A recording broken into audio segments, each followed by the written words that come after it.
Bricks, Shanghai cooperation ও সার্কের মতন ভূ রাজনীতিতে কৌশলগতভাবে গুরুত্বপূর্ণ এবং আঞ্চলিক জোটগুলোতে নিজের শক্ত অবস্থান রাখতে চায় বাংলাদেশ। সে কারণে প্রয়োজন চীনের সমর্থন। প্রথম দ্বিপাক্ষিক সফরে দেশটিতে গিয়ে বাংলাদেশের তরফ থেকে সেই সহযোগিতাই চাইবেন পররাষ্ট্র উপদেষ্টা তৌহিদ হোসেন। মোর্শেদ হাসিবের রিপোর্ট দেখুন।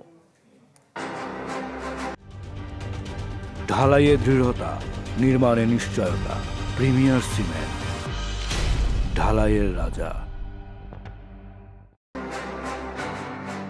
চীন ও রাশিয়ার উদ্যোগে আজ থেকে এক যুগ আগে যাত্রা শুরু করেছিল ইউরেশিয়ার রাজনৈতিক, অর্থনৈতিক ও আন্তর্জাতিক প্রতিরক্ষা জোট সাংহাই কোঅপারেশন, যেখানে ভারত, পাকিস্তান, ইরান সহ সদস্য রাষ্ট্র 10টি। এছাড়াও পর্যবেক্ষক হিসেবে আরও 2টি সহ ডায়লগ পার্টনার হিসেবে আছে 14টি দেশ। সব মিলিয়ে জোটভুক্ত রাষ্ট্রগুলো নিয়ন্ত্রণ করে বিশ্বের মোট অর্থনীতির প্রায় 36%। পররাষ্ট্র উপদেষ্টার আসন্ন 4 দিনের বেজিং সফরে এই জোটে যোগ দিতে চীনের পূর্ণ সমর্থন চাইবে বাংলাদেশ। পাশাপাশি ব্রিক্সে অন্তর্ভুক্তিতে চাওয়া হবে সহযোগিতা।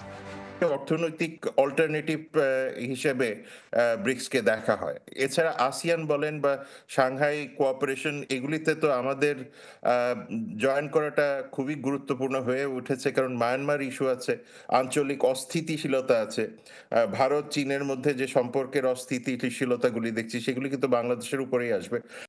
শুধু অর্থনৈতিক সহযোগিতাই নয়, চীন সফরে বাংলাদেশ মাথায় রাখবে আঞ্চলিক নিরাপত্তাও। এক্ষেত্রে সার্ককে এগিয়ে নিয়ে যেতে চাওয়া হবে বেজিংয়ের সহযোগিতা।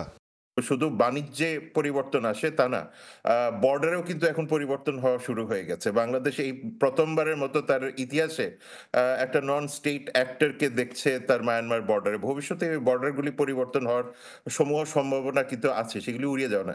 সুতরাং সবকিছু মিলিয়ে আমার মনে হয় যে চীনের সহযোগিতা চাওয়াটা খুবই যৌক্তিক। চীন সফর ঘিরে সবশেষ সংবাদ সম্মেলনে পররাষ্ট্র উপদেষ্টা গুরুত্ব দেন ভারসাম্যের কূটনীতিতে।